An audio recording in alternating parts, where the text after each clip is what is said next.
मन है कि मैं तुम्हें कुछ देना चाहती हूँ, तुम्हें क्या चाहिए बोलो, मैं तुम्हें दे दूंगी। समुद्र ने कहा मेरे को कुछ नहीं चाहिए, मेरे पास सब है, रतन मेरे पास, माणिक मेरे पास, मोती मेरे पास, औषधि मेरे पास, धन दौलत सब कुछ मेरे पास है, क्या नहीं होगा। जिस समुद्र का मंथन किया गया और ढेरों सारा अमृत रतन माणिक मोती सब निकल गए, तो ये मेरे पास सब कुछ तो है, तो मैं नहीं।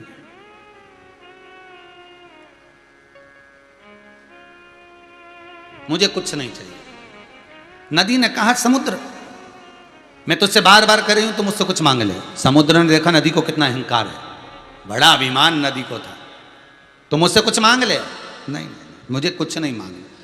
फिर भी नदी ने कहा कुछ तो मांग ले। तब समुद्र ने कहा इसका अहंकार तो तोड़ना पड़ेगा। तो समुद्र कहता है एक काम करो, तुम मुझे हरी हरी दूबा ला कर दे दो, दुर्वा ला कर दे दो, घास ला कर दे दो। नदी ने कहा क्या रे समुद्र, तू भी मांगा तो क्या मांगा, दुर्वा और घास? वो तो मेरे घाट पे लगी ढेर सारी दूबा, मेरे दोनों घाटों पर ढेर सारी घास दूबा लगी, अब भी तोड़ के लाती। और नदी ने अपनी पानी की लहर जो घाट पे चढ़ाई और चढ़ाते सी उस दुर्बा को, उस घास को तोड़ने लगी। इतने में घास और दुर्बा जो लगी थी, उस पे जब पानी चढ़ा, जैसे ही पानी गया तो दुर्बा और घास नीचे झुक गई। जैसे ही झुकी नदी उसको उखाड़ नहीं सकी। बार बार नदी के पानी ने प्रयास करा पर वो उखाड़ नहीं सकी, उसको ला नहीं सकी, ना दुर्बा को ना घास को उखाड़। बहुत अभिमान। और नदी ने समुद्र से जाकर कहा समुद्र तू मुझे जानता है? समुद्र बोला हाँ तुम नदी हो, बड़ी विशाल नदी हो, जानता है ना तू मुझको? हाँ बहुत अच्छे से जानता हूं, बड़ी विशाल नदी हो तुम इस भारत की भूमि की। अच्छा समुद्र, तुमको अगर मेरा मन है कि मैं तुम्हें कुछ देना चाहती हूं, तुम्हें क्या चाहिए बोलो, मैं तुम्हें दे दूंगी। समुद्र ने कहा मेरे को कुछ नहीं चाहिए, मेरे पास सब है, रतन मेरे पास, माणिक मेरे पास, मोती मेरे पास, औषधि मेरे पास, धन दौलत सब कुछ मेरे पास है, क्या नहीं होगा। जिस समुद्र का मंथन किया गया और ढेरों सारा अमृत रतन माणिक मोती सब निकल गए, तो ये मेरे पास सब कुछ तो है, तो मैं नहीं।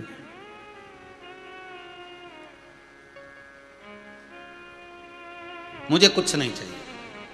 नदी ने कहा समुद्र मैं तुझसे बार बार कर रही हूं, तो मुझसे कुछ मांग ले। समुद्र ने देखा नदी को कितना अहंकार है, बड़ा अभिमान नदी को था, तो मुझसे कुछ मांग ले।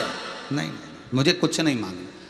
फिर भी नदी ने कहा कुछ तो मांग ले। तब समुद्र ने कहा इसका अहंकार तो तोड़ना पड़ेगा। तो समुद्र कहता है एक काम करो, तुम मुझे हरी हरी दूबा ला कर दे दो, दुर्वा ला कर दे दो, घास ला कर दे दो। नदी ने कहा क्या रे समुद्र, तू भी मांगा तो क्या मांगा, दुर्वा और घास? वो तो मेरे घाट पे लगी ढेर सारी दूबा, मेरे दोनों घाटों पर ढेर सारी घास दूबा लगी, अब भी तोड़ के लाती। और नदी ने अपनी पानी की लहर जो घाट पे चढ़ाई और चढ़ाते सी उस दुर्बा को, उस घास को तोड़ने लगी। इतने में घास और दुर्बा जो लगी थी, उस पे जब पानी चढ़ा, जैसे ही पानी गया तो दुर्बा और घास नीचे झुक गई। जैसे ही झुकी नदी उसको उखाड़ नहीं सकी। बार बार नदी के पानी ने प्रयास करा पर वो उखाड़ नहीं सकी, उसको ला नहीं सकी, ना दुर्बा को ना घास को, उखड़ ही नहीं पाई।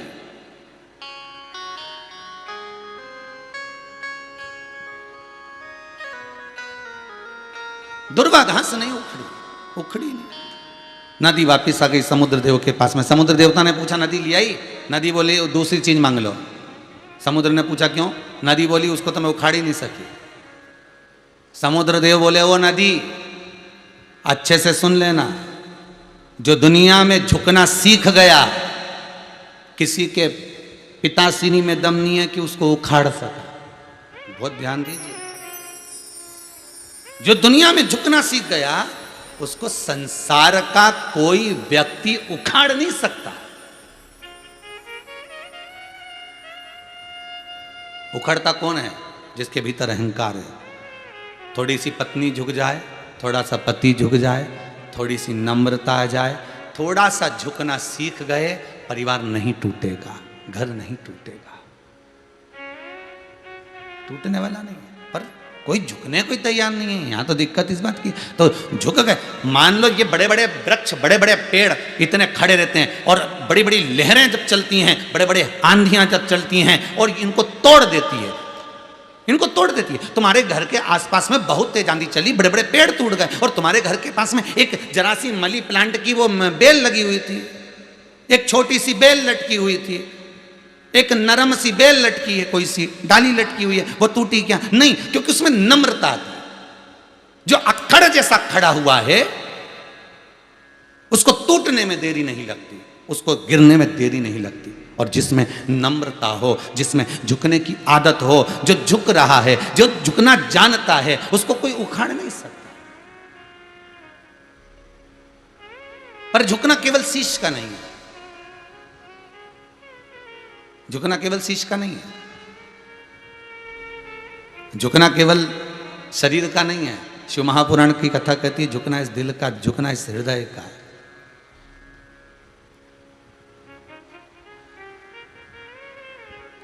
झुकना इस चित्त वृत्ति का।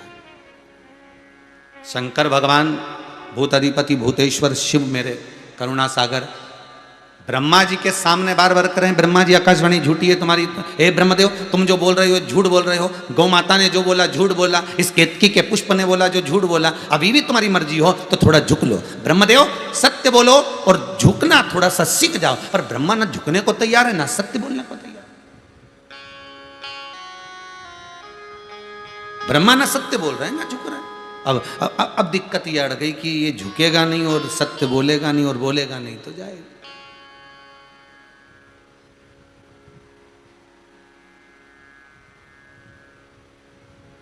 थोड़ा सा बोलकर परमात्मा के सम्मुख में, महाकाल राजा के सामने, शंकर जी के सम्मुख में जब मंदिर में पहुंचो ना आप, तो थोड़ा सा दिल से झुकना, केवल सिर मत झुकाना। कई लोग होते हैं जो वहां पर मंदिर में जाते हैं ना, तो एक आध कोने में जाकर, साइड में जाकर बैठ जाते हैं। वो भले पानी नहीं चढ़ाए, वो भले दिया धूप बत्ती नहीं लगाए, वो भले माला पकड़ के भी नहीं बैठे ना, तो साइड में बैठे बैठे बस भगवान शंकर के सामने वो दिल से झुक रहा है। तुम में और तुम्हारे पति में जमीन और आसमान का अंतर है।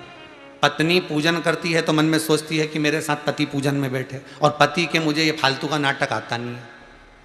दिक्कत वहां भी है। पति के मुझे फालतू का नाटक नहीं आता, पत्नी के मेरे साथ पूजन में बैठो, तुम मेरे साथ में बैठकर ये करो, तुम ये पूजन करो, ये पाठ करो, ये अनुष्ठान करो, ये करो वो करो। पति नहीं करता। पत्नी हाथ से दान देती है तो सोचती है मेरा पति तो कभी दान ही नहीं देता, तो पति से कहती है तुम दान करके आओ, जाओ शनि महाराज के बाल्टी में 1 रुपया चढ़ा के आओ, जाओ ये कर कर। पर पति नहीं करता। पत्नी दान कर रही है, पुण्य कर रही है, सत्कर्म कर रही है, सब कुछ कर रही है, पूजन कर रही है, अर्चना कर रही है, और उसका पति कुछ भी नहीं करता। तो उसका मन दुखता है कि ये आखिर करते क्यों नहीं। उसने 2-4 बार किसी से कह दिया कि बताओ मेरा पति तो भगवान जाने इनको दुकान से फुर्सत नहीं मिलती, ना जाने इनको क्या हो गया कि कभी 1 रुपया दान नहीं करे, कभी अठन्नी दान नहीं करे, कभी पुण्य की बात ही नहीं करे, कभी भजन कीर्तन ही नहीं करे।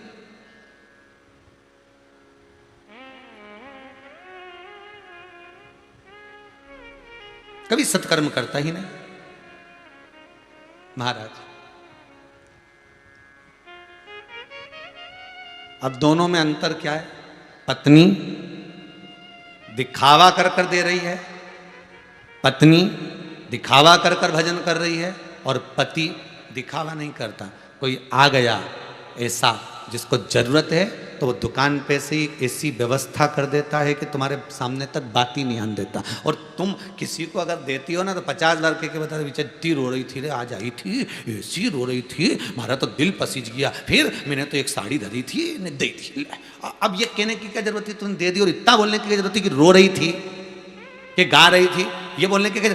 पति के सामने भी कोई आया होगा, पति के सामने भी कोई रोया होगा, पति के सम्मुख में भी आकर किसी ने कुछ कहा होगा, पति के सम्मुख में भी आकर किसी ने मांगा होगा, पति के सम्मुख में भी आकर कोई बोला होगा। पर उसने ये कहा कि बहुत रो रहा था बेचारा, ऐसा करा वैसा नहीं। उसको ये ढोंग ये प्रपंच पसंद ही नहीं है। वो तो सीधी बात करता है, जरूरत है देख लेगा, हाँ जरूरत है। वो ये भी जानता है कहीं मालूम पड़े दिया और ले गया और मदिरा की दुकान पे पहुंच गया, मांसाहार कर लिया, वेश्यावृत्ति कर ली, तो वो ये भी देख लेता, वो देख लेता बहुत जरूरी है और सही में जरूरत है तो पति तुरंत व्यवस्था कर देता है। और रात को आके तुमको बोलेगा भी नहीं, शाम के टाइम आया खाना खाने तो भी नहीं बोलेगा, बस वो तो व्यवस्था कर दिया उसने, फिर बोलेगा नहीं। व्यक्ति की नेकी, व्यक्ति की अच्छाई, व्यक्ति का सत्कर्म कब नजर आता है? जब व्यक्ति चला जाता है, घर में रोने वाले रोते हैं और दूसरा आकर कहता है साहब ऐसा व्यक्ति नहीं मिलेगा जिसने साहब मेरी पढ़ाई का खर्चा उठा लिया था, एक बार की बात है ऐसा हो गया, उसने मुझे ऐसा कर दिया, उसने ऐसा कर दिया, उसने वैसा कर दिया। इसके जाने के बाद लोग कह रहे हैं कि उसने ऐसा करा। उसने किसी से नहीं कहा, पर उस दुनिया कह रही है। और आप थोड़ा सा कर दुनिया में डोंडी पीट दिए, इतनी डोंडी पीटी, इतना कहा कि लेने वाले कोई शर्म आ गई। तो उसने कहा दादा कहाँ ले लिया, मैंने तो आफत कर ली। लेके सुख मूल उसमें सुख का भान नहीं, उसमें आनंद का भान नहीं। महाराज जितना मन पवित्र होगा उतना ईश्वर को मिलने में देरी नहीं होगी, उतना जल्दी मिल जाएगा।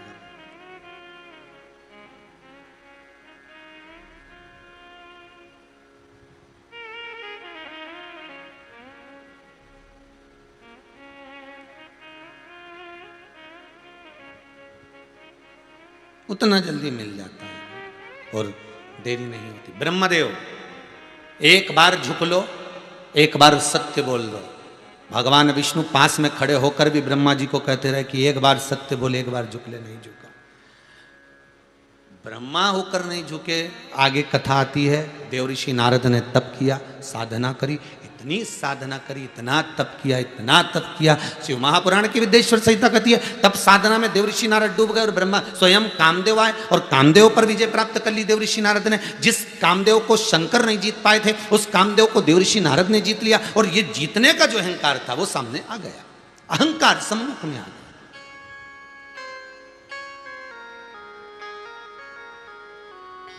जीतने का जो अभिमान है, जीतने का जो अहंकार है, ये कब टूट जाए कोई भरोसा नहीं। जीतने का अहंकार,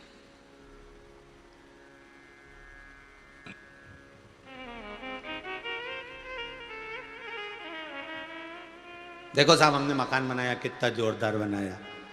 इसमें जो पत्थर लगाया है, ऐसा टाइल्स, ऐसा पत्थर तो कहीं नहीं मिले। हमने तो ऑर्डर दे के बुलवाया। हो ये रूम ऐसा, ये बेडरूम है, ये ड्राइंग रूम है, ये भोजन का कक्ष, रसोई घर, ये पत्थर, उसमें ऐसी गच्ची लगाई, उसमें ऐसा हुआ, उसमें वैसा हुआ। और तुमने अभिमान में रखकर लोगों को कह तो दिया, अहंकार में रखकर तुम बोल तो दिए। नहीं बोलते और व्यक्ति जब देखता और देखने के बाद कहता साहब क्या जोरदार मकान बनाया है, चीज तो एक से बढ़कर एक लगाई, तो बात। और तुम अपने मुख से कहो मैंने मकान बनाया, ऐसा जोरदार बनाया, साहब कोई नहीं बना सकता ऐसा मकान मैंने बनाया। ऐसी अभिमतता में फूल कर आप कह रहे हो, तो वो अभिमान तुम्हारा टिकने वाला नहीं, अभिमान नहीं टिकेगा। पहली बारिश आएगी ना, सारी दीवार काली पड़ जाएगी। तो कई लोग कहेंगे बताओ अभी तो बनाया था ना, दीवार कैसे काली होगी, पानी उतर रही है न, छप्पे से टपक रही है, नहीं ऐसा हो रहा है। तो समझ लेना कि तूने जितनी जगह मकान की बढ़ाई करी ने, अहंकार के शब्द बोले, तो ये सब दीवार पे नजर आ रही है, एक एक करके सब पानी टपकता दिख रही है। वो अभिमान के शब्द हमें सामने लाकर प्रस्तुत कर दिया। फिर मन दुखा, इतना जोरदार मकान बनाया, सारा फर्नीचर खराब हो गया, पानी इधर से निकल गया, दीवार गड़बड़ हो गई, छत पे से आ गया। अहंकार के जो शब्द थे वो निकल गए और वो अभिमान तुम्हारा सामने नजर आ रहा है। हमारी अभिमतता के शब्द हम ना बोले। कई माताएं अभिमान के शब्द बोल जाती है। एक इनकी बहू आई, एसी आई, एसी भगवान बचाए, बहू तो मैं लेके आऊंगी, ऐसी लाऊंगी छाट के। तो वो भी छटी हुई आई, अच्छी जोरदार। ये कहीं अहंकार में बोल गई। और ऐसी जगदम्बा आई, राम ऐसी जगदम्बा आई कि 4-6 वृद्धाश्रम में फोन करके पूछ ली कब आ जाऊं। ऐसी ये शब्द, अहंकार के शब्द, अभिमान के शब्द व्यक्ति को कहां खड़ा कर दें कोई भरोसा नहीं है। इसलिए अहंकार के शब्दों का संबोधन ना हो।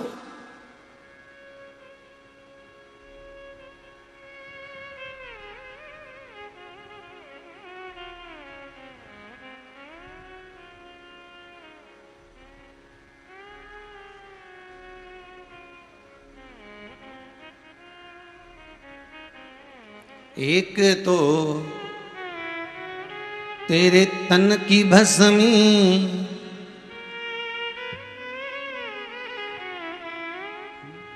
एक तो तेरे तन की भस्मी, दूसरा त्रिपुंड लगा।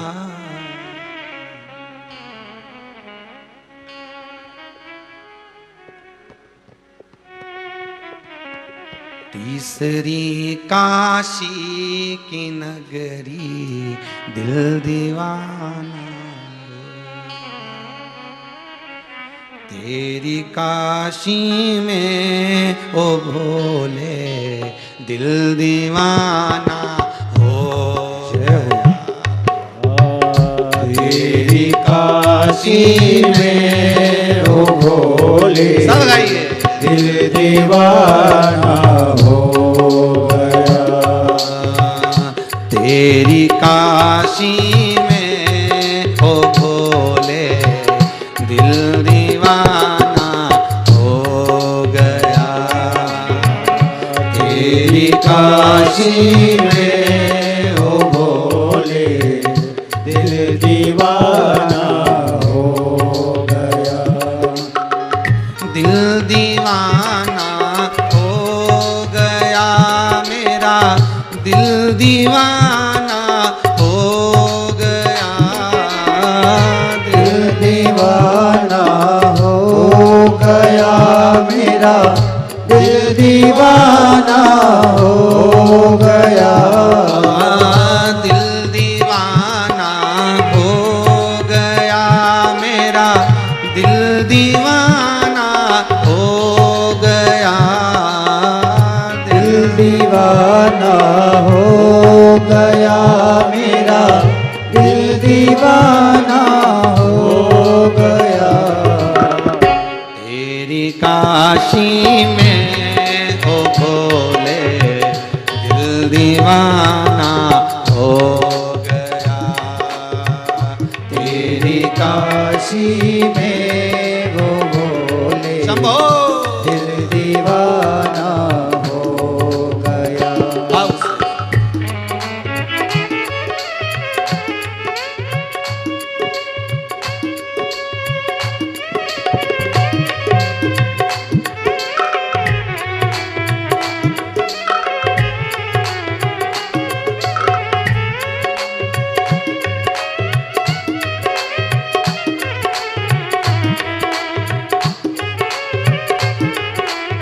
जय हो। आओ।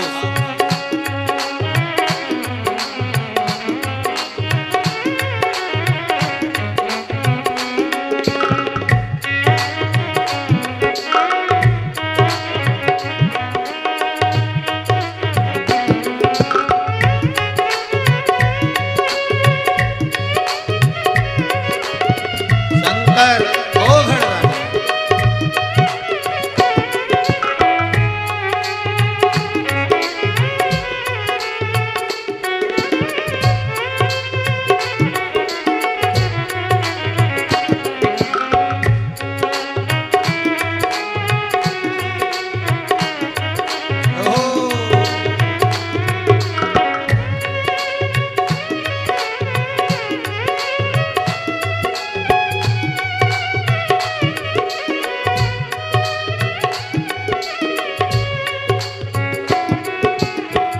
एक तो तेरी काशी नगरी, दूसरी गंगा बहे।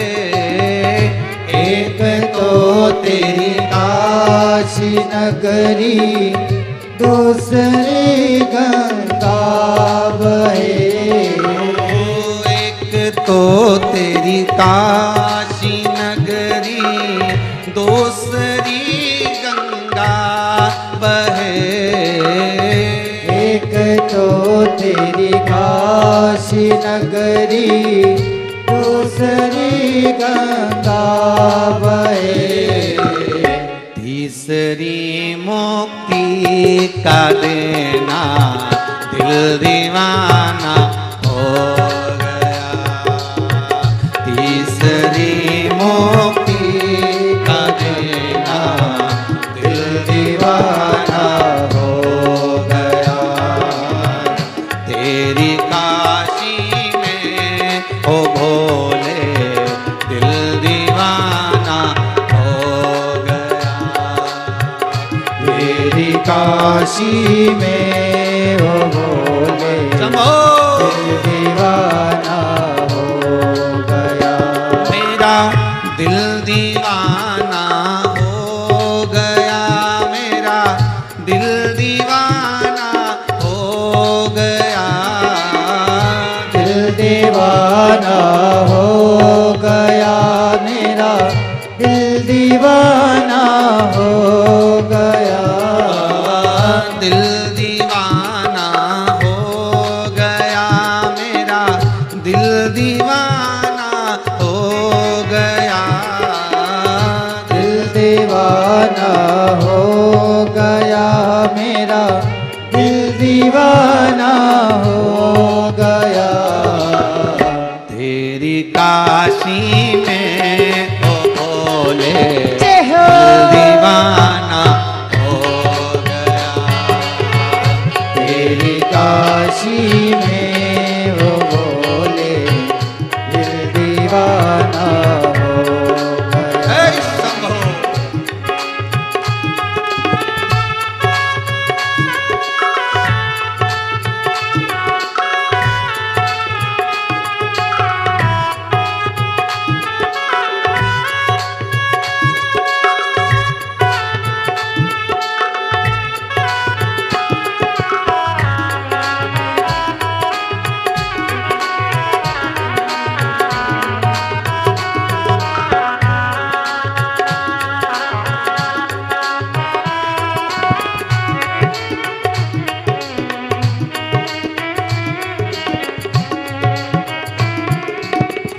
एक तो तेरे तन पे भस्मी, दूसरी मृगछाला है।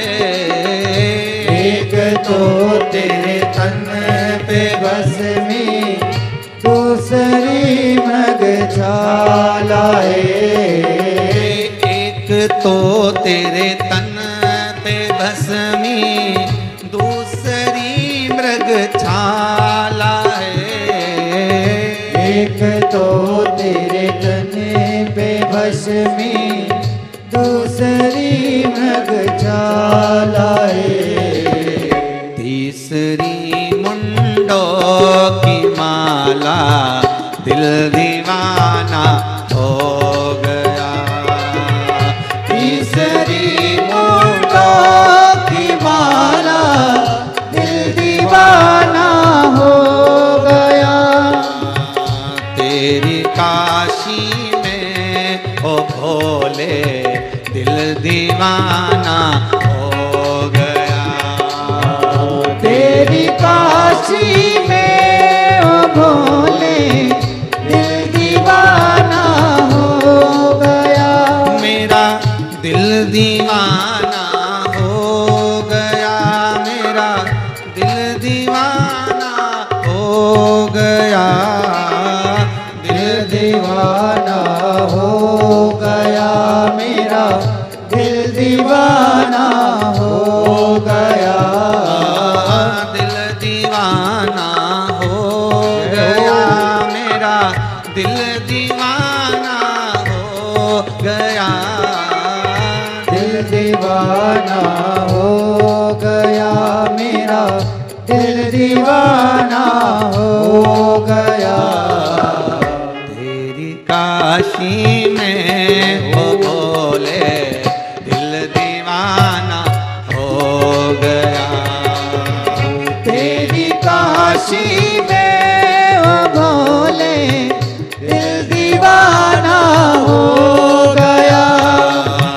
तेरी काशी में ओ भोले दिल दीवाना हो गया।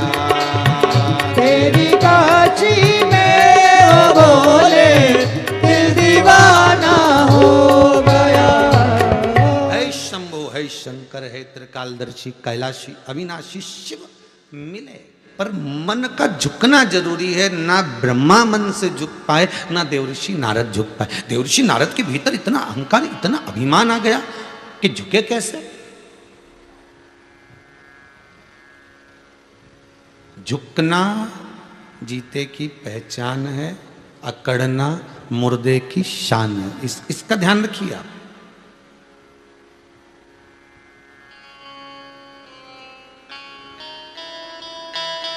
अकड़ना मुर्दे की शान।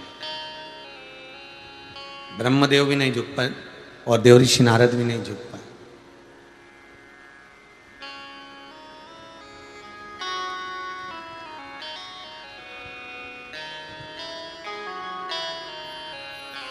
कामदेव को विजय प्राप्त करी देवऋषि नारद ने। खूब लोगों ने माला पिनाई, खूब खूब गले में हार पिनाए गए। और जिसको ज्यादा हार मार पिनाया जाए नहीं तो समझ लेना कटने वाला है। इतना ध्यान रख लेना हो। जिस व्यक्ति को खूब माला माला पिनाई जाए ना, खूब आदर के संबोधन दिया जाए, श्रीमान जी ऐसे, श्रीमान जी वैसे, श्रीमान जी नहीं हो तो ये काम नहीं हो, श्रीमान जी नहीं हो तो साहब ये काम नहीं हो, ने लोगों का भंडारा नहीं हो, ने भोजन नहीं हो, ने लोगों का काम नहीं हो, श्रीमान जी नहीं ऐसा नहीं हो। तो ये समझ लो ये ज़्यादा गड़बड़ बड़बड़ बड़बड़ कर रही है, नहीं समझ लेना। और श्रीमान जी करें, श्रीमान जी के काटेगा 5-10 हज़ार की तो पोती देगा, ले काटेगा जरूर। एक बार पार्वती जी ने भी शंकर जी से पूछा था, क्या तुम दिन भर घर में यहाँ मंदिर में बैठे बैठे बोर नहीं होते क्या? मैं बैठे रहते एक जगह आंखें बंद करके थोड़ा बहुत आंखें खोलकर देखा करो कौन आया कौन नहीं आया, किसी को तो देखा करो। शंकर भगवान बोले फालतू की बात मत करना पार्वती, मेरे पास में तू भी बैठी है, चुपचाप बैठी रहे। मेरे मंदिर में तू भी तो हाथ जोड़ के बैठी रहती है दिन भर, मैं कभी तो उससे कुछ बोला? शंकर भगवान बोले तो पार्वती जी बोली मैं इसलिए हाथ जोड़ के बैठी रहती हूँ, जो भी कहना इनसे क्यों, हमें माफ करो दादा, हम तो नवरात्रि में 9 दिन बहुत दे देते हैं, बस बहुत है, बाकी के समय तो ये है देते रहेंगे।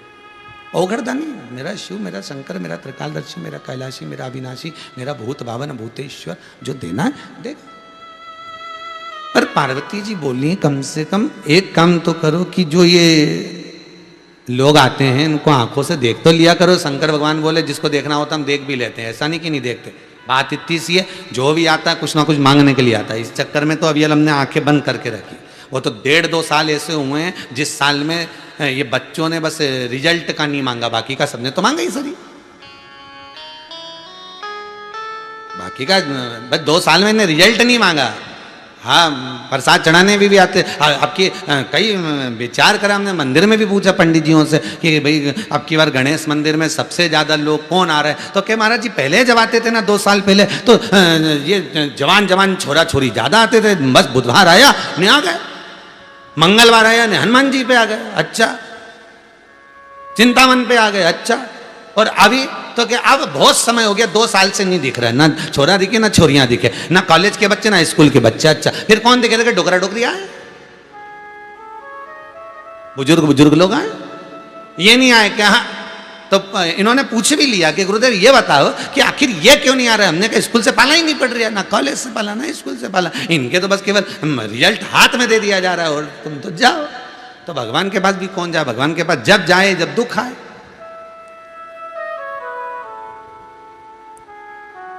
अभी सीए का रिजल्ट आन दो या इंजीनियरिंग का रिजल्ट आन दो या कोई सी कंपनी का रिजल्ट आन दो, फिर देखो मंदिर में भीड़ अपार, भगवान भगवान भगवान भगवान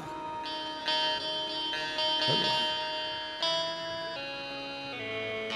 वो तो सरकार का भला हो जिन्होंने कोरोना महामारी में मंदिर भी एक साथ बंद कर दिए, नहीं तो लोग जिनकी यहाँ के लोग बीमार पड़े रहते दौड़ के मंदिर में पड़े रहते हैं। भगवान भगवान बोलते अच्छा हुआ तुम भी बंद हम भी बंद, अब घर में भजन करो, अब करो घर में भजन।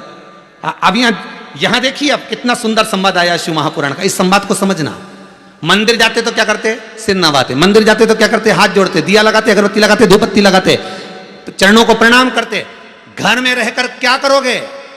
शिव महापुराण की कथा कथी, घर में रहकर तुम दिल से नमन करोगे, और शिव को वही प्रिय है। तुलसीदास जी कहते कलयुग केवल नाम आधार। घर में रहोगे तो क्या करोगे? घर में रहकर तुम भजन करोगे, श्री शिवाय नमस्तुभ्यम। अब घर में रहकर जो उपाय कर सकते हो, ना तुम पीपल के पेड़ के नीचे जा सकते हो, ना तुम बेलपत्री के पेड़ के नीचे जा सकते हो, ना तुम मंदिर जा सकते हो, ना तुम तीरथ जा सकते हो। तो करोगे क्या? अगर घर में कोई व्यक्ति बीमार पड़ा हुआ है तो तुम घर में ही श्री शिवाय नमस्तुभ्यम का जाप करोगे, स्मरण करोगे। एक ये कोई ने भेजा, सुनंदा राउत हड़पसर पुणे से हैं ये, इन्होंने एक पर्चा भेजा है। इनका कहना है गुरुदेव कोरोना महामारी में बीमार पड़ गई थी, और ऐसे बीमार पड़े कि शुगर भी, बीपी भी, सारी बीमारियां ऐसी कोई नहीं जो मेरे शरीर में नहीं, सब कुछ था। और डॉक्टर ने भी कह दिया चांस बहुत कम है, पर बाबा की कृपा ऐसी रही, घर के लोग घर में जपते रहे और मैं हॉस्पिटल में जपती रही। अब इसको कहते हैं दिल का नमन, इसको कहते हैं नतमस्तक हो जाना। केवल झुकने को नतमस्तक नहीं कहा, केवल दंडवत करने को नतमस्तक नहीं कहा, नतमस्तक हो जाना मतलब मस्तक विहीन, अहंकार विहीन, अभिमत्ता से विहीन।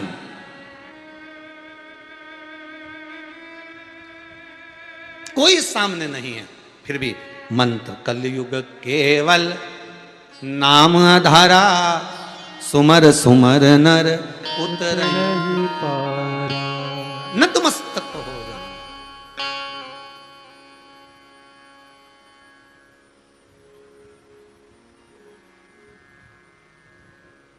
घंटों तक शीस नवाए सुत बैठे अगरबत्ती घुमाए, कर्पूर गौरम करुणावतारम संसार सारम बुद्धगेंद्रहारम सदा वसंतम सहितम नम। भगवान बोले अगरबत्ती तो घुमा रिया है, मन को तो घुमा मेरे चरणों में। केवल अगरबत्ती घुमाने से भगवान नहीं मिलता। भगवान कह रहे हैं इस मन को नवा, इस मन को मुझ में लगा।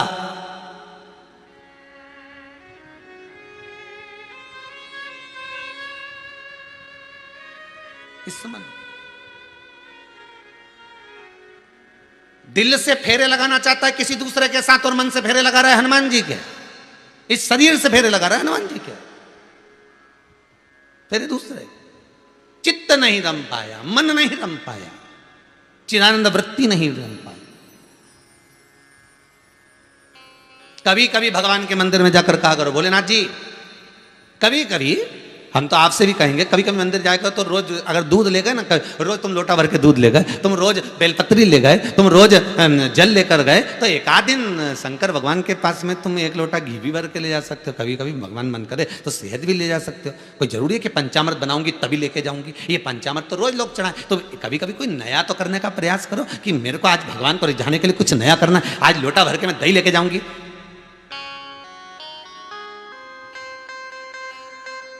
कभी कभी नया करने के लिए मैं पेड़ों की पत्तियां तोड़ के ले जाऊंगी भगवान का। रोज माला तो रोज ले जाती, फूल तो रोज ले जाती, आज पत्ती तोड़ के ले जाऊं सारी दुनिया की, और सब पेड़ पौधा की पत्ती तोड़ तोड़ तोड़ तोड़ तोड़ तो भगवान के मंदिर पहुंच गई। आज कौन तारीख हो गई है? 9 हो गई होगी, 7 8 9 तारीख। कल ही का दिन बीच में पड़ा अमावस्या का, एक आज भी अमावस्या, कल भी स्नान दान अमावस्या। दोनों अमावस्या का बड़ा विधान है महाराज। 4 नवरात्रे होते हैं तो 4 अमावस्या होती हैं श्राद्ध पक्ष की। कल है वो स्नान दान अमावस्या, श्राद्ध पक्ष वाली।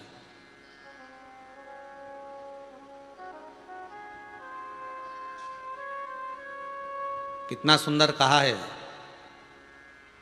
गरुड़ पुराण में वर्णन आता है कि कभी कोई जीव आत्मा चली गई, कोई चली गई, कोई जवान, कोई अधोगति में, कोई मर गया, प्राण छूट गए। अब इंतजार कर रहे हैं उस श्राद्ध का कि वो श्राद्ध आएगी तब हम ब्राह्मण का भोजन कराएंगे, तब हम दान देंगे, तब हम पुण्य करेंगे, तब हम सत्कर्म करेंगे। उन जीवों के लिए भगवान 4 नवरात्रे 4 श्राद्ध बना दिए। जो चले गए जीव उनके लिए ये जो आती है अमावस्या, 4 श्राद्ध आती है, 4 नवरात्रे आते हैं, इसका पुण्य ही प्रबल है।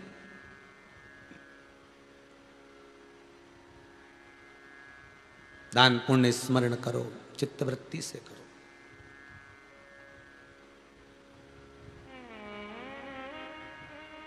दिल से।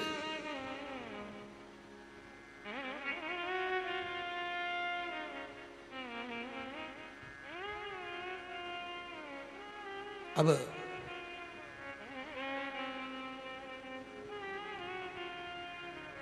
माता जानकी जी ने वाल्मीकि बाबा से पूछा, गुरुदेव एक बात पूछना चाहते हैं।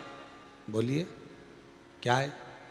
बात ये पूछना चाहते हैं गुरुदेव, मेरे प्रभु को देखे हुए बहुत समय हो गया, मेरे बच्चे भी मेरे पति को, मेरे प्रभु को नहीं देख पाए। गुरुदेव अगर कोई पूजन ऐसी होती हो जिस पूजन से मेरा पति का मुझे दर्शन हो जाए या मेरा पति मुझे मिल जाए, एक बार उनका दीदार हो जाए, जो मुझे देखे नहीं है बहुत दिनों से, ना मैंने उनको देखा है, एक बार दीदार हो जाए, एक बार वापस मिलन हो जाए,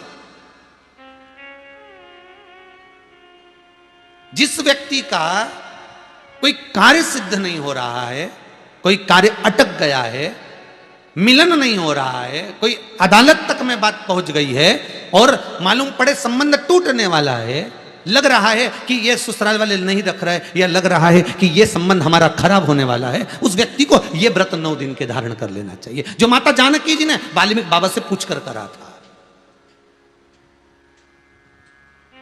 जो माता सीता जी ने वाल्मीकि बाबा से पूछ कर करा था।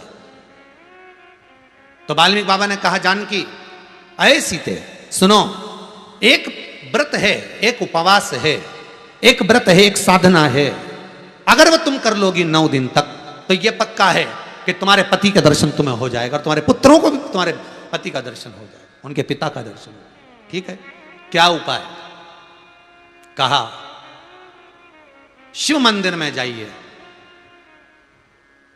पहले दिन 9 फूल कमल के हों, जो मिल जाए, परंतु एक जैसे फूल होना चाहिए।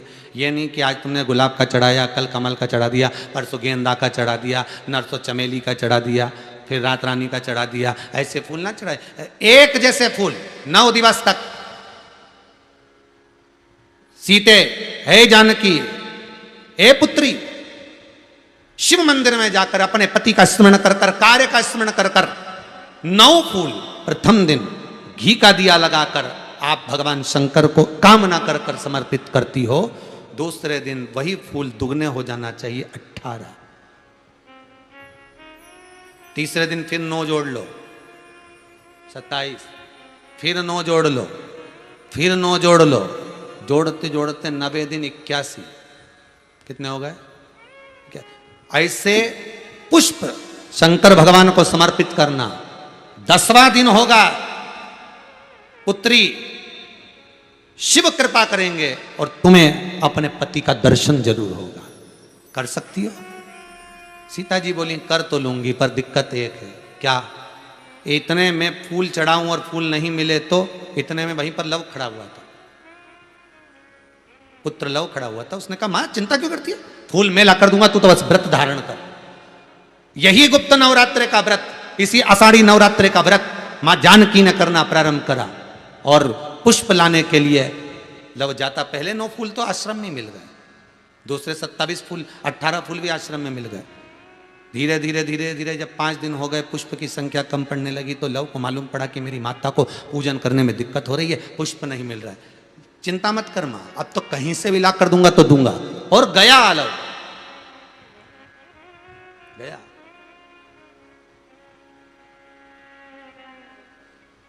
अयोध्या में पहुंच गए, जहां एक सुंदर सा सरोवर था। सरोवर के दरवाजे पर द्वारपाल खड़े हुए थे, अंदर नहीं जाने दिया। मुझे जाने दो, मुझे पुष्प चाहिए, मेरी माता पूजन कर रही। द्वारपालों ने पकड़ना चाहा, मना करा, नहीं माना। लव इनको पटक कर अंदर प्रवेश कर गया, फूल लेकर आया, माता को दिया। धीरे धीरे पुष्प आते रहे, चलता रहा। खबर पहुंच गई श्री राम जी महाराज के पास में कि कोई वाल्मीकि बाबा का शिष्य आता है और सरोवर के सारे कमल के फूल तोड़कर ले जाता है। बड़ा उद्दंड है, सैनिकों को मार देता है। सैनिक वो पड़े दूरों। राम जी को सूचना मिली, आज 9वां दिन था, माता जानकी इंतजार कर रही है पुष्प आए। इतने में चारों तरफ सेना को लगा दिया गया कि आज सरोवर का एक पुष्प नहीं जाना चाहिए, और लव का युद्ध प्रारंभ हो गया उस अयोध्या के सरोवर पर। अंत में सबको पटक कर लव 81 फूल लेकर पहुंचे और मां से कहा, मां आज आखिरी का दिन है, शिव को रिझा ले। और माता ने शंकर भगवान को फूल चढ़ाया। 10वें दिन सूचना आ गई वाल्मीकि बाबा के पास में, तुम्हारा कोई शिष्य है लव, बड़ा उद्दंडी है, या तो उसको लेकर आओ, नहीं तो हमारी सेना उसको पकड़ने के लिए आ रही है। और किस माता का पुत्र है उस माता को भी लेकर आना, और किस भाई का भाई है उसको भी लेकर आना। और गुरुदेव, आपने बालक को क्या सिखाया कि वो इतनी उद्दंडता कर रहा, आप भी आना, नहीं तो हम सेना लेकर पहुंचे। वाल्मीकि बाबा ने लिखकर पहुंचा दिया, चिंता मत करो, हम पूरे ही आएंगे। वाल्मीकि बाबा को तो मालूम था व्रत पूरा हो चुका है तो दर्शन तो होना ही है, भले कैसे भी हो, भले लड़ाई से हो, विवाद से हो, पर खबर तो आ गई ना, समझौता कि कड़ी तो जुड़ गई ना। भगवान वाल्मीकि बाबा समझ गए, सीता जी से कह दिया तेरा व्रत पूर्ण हो गया बेटा, अब तू कल तैयारी कर चलने की। और लव को लेकर पहुंचे, सीता जी को देखा, पुत्रों का स्मरण करा, राम जी के नैनों से जल बह गया। वाल्मीकि बाबा सीता से कहते हैं इसको कहते हैं साधना, इसको कहते हैं तप, इसको कहते हैं साधना। आप भी कर सकते हो। आनंद रामायण का यह प्रसंग वर्णन करता है कि हम भी क्यों ना कर सकते। 11 तारीख से 19 तारीख तक गुप्त नवरात्र चालू होंगे। गुप्त नवरात्र करो आराधना, कुछ नहीं तो एक फूल तो शंकर को चढ़ाना चालू करो, कम से कम एक पुष्प तो चढ़ाओ। जिसको लगता है कि मेरे परिवार में कोई दूसरा व्यक्ति हस्तक्षेप कर रहा है, या मेरा पति किसी पर नारी के साथ में रह रहा है, या नारी किसी पर पुरुष के साथ में रह रही है, तो माखन थोड़ा सा प्रतिदिन माँ जगत जननी के मंदिर में अवश्य समर्पित करें। 9 दिन तक समर्पित करोगे, कैसा भी दोष होगा, कैसे भी ग्रह होंगे, वो सब हट जाएंगे और जीव आपका होगा। ये वो नवरात्र है जिसमें प्रेम आनंद बढ़ता है, स्नेह बढ़ता है। ये वो नवरात्र,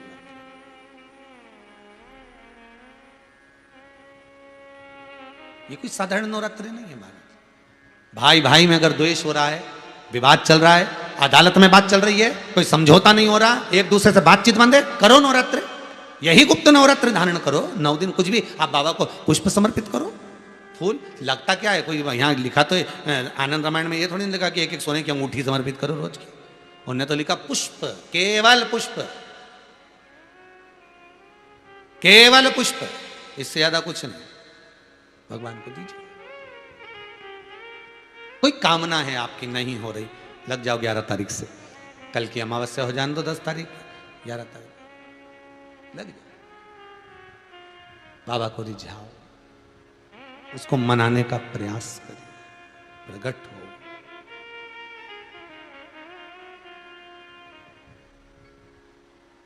वो प्रकट हो, बस हृदय से झुकना। अहंकार अगर रखोगे तो भगवान नहीं मिलने वाला, अभिमत्ता में परमात्मा नहीं मिलता। देव ऋषि नारद के भीतर अहंकार आ गया था, वो अहंकार इतना प्रबल था कि झुकने को नारद तैयार नहीं हुए। और देव ऋषि नारद को लोगों ने माला पिनाई, सारे 33 कोटि देवताओं ने आकर आदर करा, सम्मान करा, सत्कार करा, पुष्पों की वर्षा करी, बहुत गजब कर दिया नारद जी। जिसको शंकर जी नहीं जीत पाए उसको तुमने जीत लिया। नारद जी के मन में बस यही बात अड़ गई कि जिसको शंकर ने नहीं जीता उसको मैंने जीता। बस ये बात अड़ गई।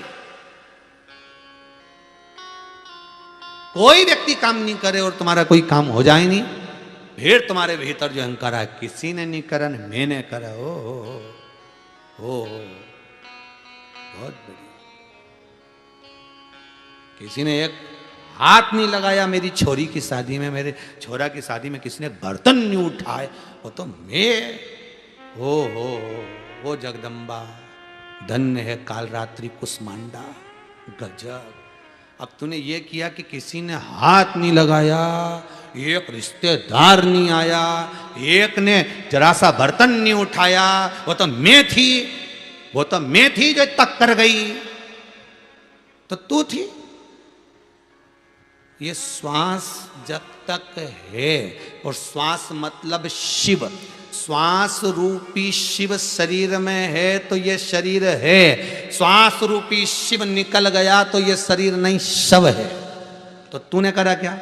वो तो अगर भोले बाबा की दया ना होती, अगर शंकर की करुणा ना हो, कृपा ना हो, दया ना हो, तो कौन करेगा?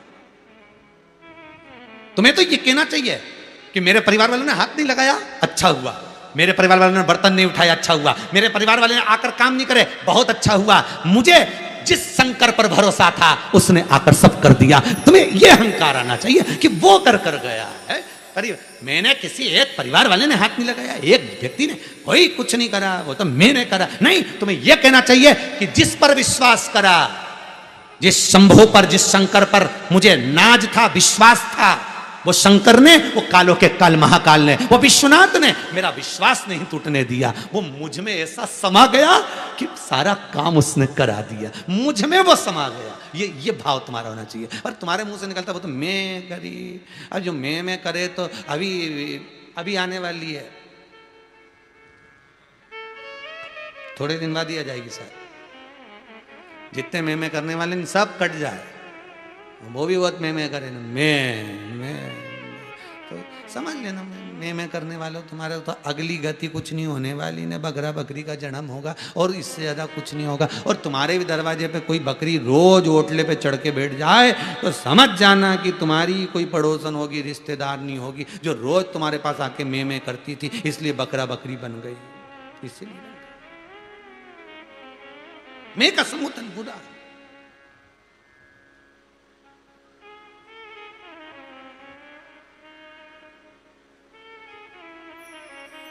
तीन सहेलियां आपस में बात कर रही थी, जाती जाती बाजार करने जा रही थी और आपस में बात करने लगी, यार ये मेरा पति तो इतना भुलक्कड़ हो गया जिसका मैं वर्णन नहीं कर सकती। उसने कहा क्या भूल गया? बताओ, परसों के दिन कथा में गया था, चप्पल भूल ही आया। हाँ। दूसरी बोली तेरा तो फिर भी ठही, फिर भी सही है, मैंने तो मेरे पति से कहा था जाके बाजार से आधा किलो घी लिया, वो 1 किलो उठा ला, और क्या कि तूने 1 किलो का बोला था। अच्छा। तीसरी बोली तुम दोनों का तो फिर भी ठीक है, मेरा तो और ही गजब था, ऐसा भुलक्कड़ राम, मैं सब्जी के ठेले पे से आलू खरीद रही और मेरे पास में आके वो टमाटर खरीद लिया और मुझको देखकर बोलता बहन जी तुम्हें कहीं देखा है? इससे ज्यादा भुलक्कड़ कौन होगा? तो दोनों बोली चोटी जूड़ा बांधती बांधती फिर तो ठीक है तेरा, फिर तो ठीक है, हमारा तो इतना नहीं भूला, इतना नहीं भूला हो।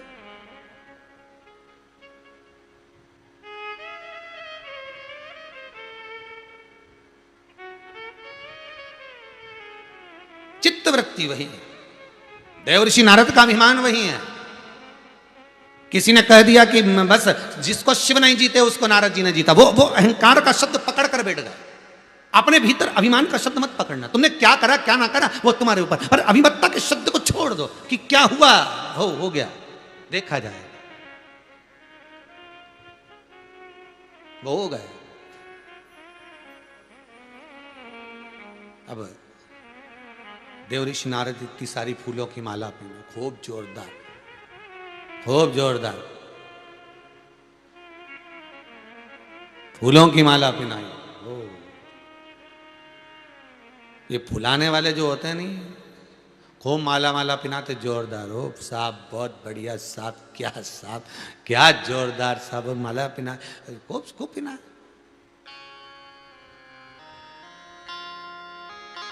अब किसी देवता में तो ये सामर्थ्यता नहीं थी कि जो नारद जी के अहंकार को काट दे, वो भी देवर्षि नारद के अहंकार को कोई काट दे, ये सामर्थ्यता कौन लेकर आएगा? किसी व्यक्ति को अहंकार आ जाए तो गुरु काट सकता है, पुत्र को अहंकार आ जाए तो माता पिता काट सकते हैं, माता पिता को अहंकार आ जाए तो सास ससुर काट सकते हैं।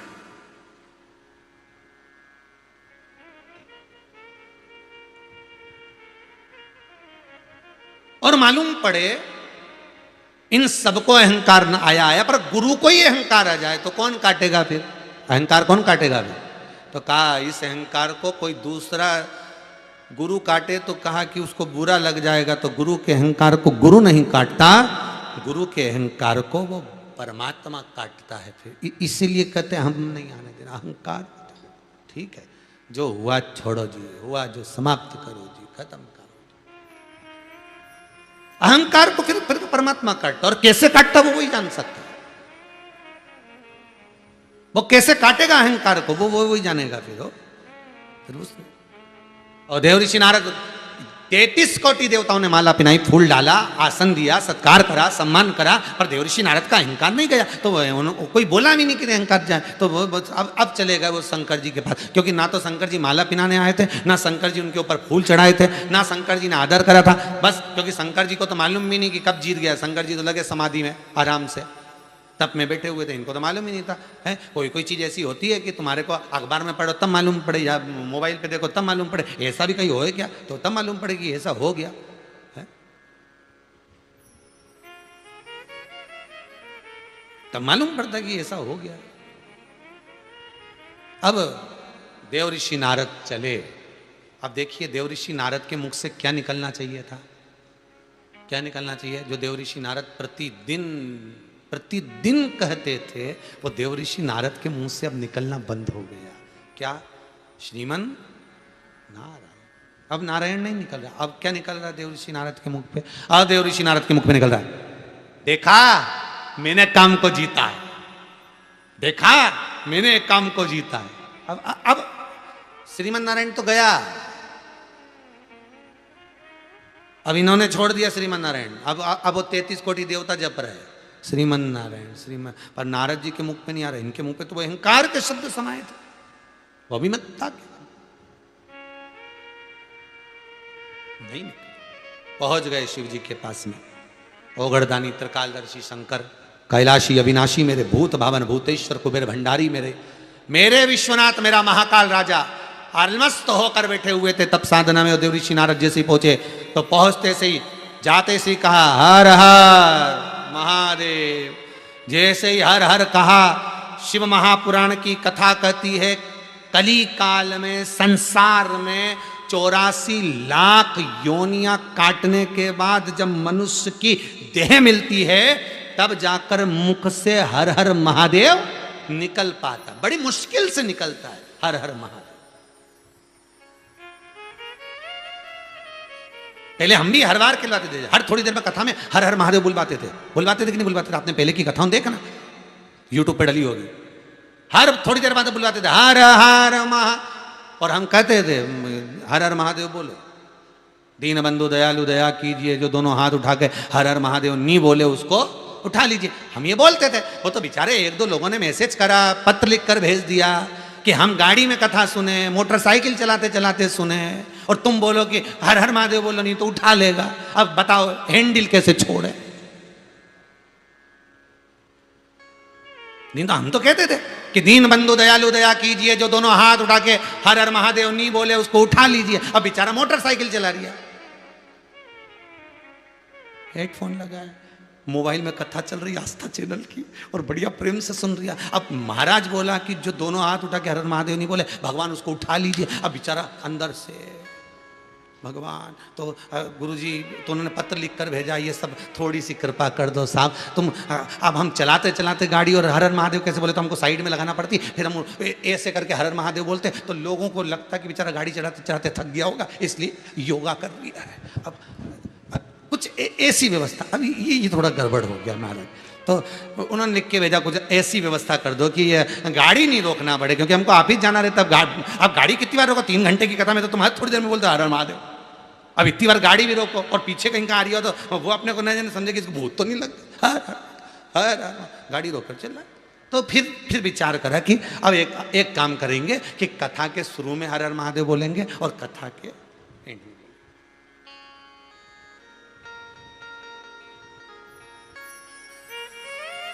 अभी पिछली कथा के भी पिछली कथा, पिताजी जब देवलोक गमन हुए उसके पहले की, उस समय भी एक का पत्र आया था, गुरुदेव तुम्हारी ये 2 बजे से 5 बजे की कथा में हम बड़े परेशान हो गए। देखो पत्र होगा तो मैं कल दिखाऊंगा जरूर हो, हम बड़े परेशान हो गए, और सबसे ज़्यादा परेशानी हमारे पड़ोसी से हो गई। हमारा सोने का समय और ये टीवी की आवाज़ तेज करने का समय है, और तुम बोले इतनी तेज चलाना कि पूरे मोहल्ले में खबर हो जाए, और वो इतनी तेज चलना है कि पूरे कॉलोनी का लोग, और हमारे तो आफत, क्योंकि इसका दरवाजा और हमारा दरवाजा एक जैसा फ्लैट में, और इसी की आवाज़ हमारी घर में घुसे, 1 मिनट नहीं सो पाए 2 बजे से 5 बजे तक। अब आप बताओ क्या करें? तो हम निवेदन करें कि कथा का टाइम चेंज करो। तो हमने आशीष से कहा इनको पत्र लिख कर भेज दो कि अब तुम भी सोने का टाइम चेंज करो, बहुत सो लिए, अब तो जागने का समय। अरे रात को चिल्लाता हूँ गश्ती वाला, आधी रात को सीटी बजा बजा कर चिल्लाता है जागते रहो। उसको क्या पड़ी जगाने की, उसको क्या पड़ी जगाने की, पर वो चिल्लाता है जागते रहो जागते रहो। क्यों? क्योंकि वो इसलिए चिल्लाता है कि अगर सो गए तो तुम्हारी तिजोरी का माल कोई चुरा कर ले जाएगा। रात को गश्ती वाला चिल्लाता है, दिन में कथाकार चिल्लाते हैं कि जागते रहो अभी भी मौका है। रात को सो गए तो चोरी का माल चोर चुरा कर ले जाएंगे तुम्हारे धन को, और दिन में अगर सोते रहे तो इस चित्त वृत्ति में जो राम आने वाला था उसको कोई दूसरा ले जाएगा, आत्मा निकल कर चली जाए। इसलिए जागो, ये जागने का मौका है, तुम्हारा समय चेंज कर लो सोने का, चेंज कर लो।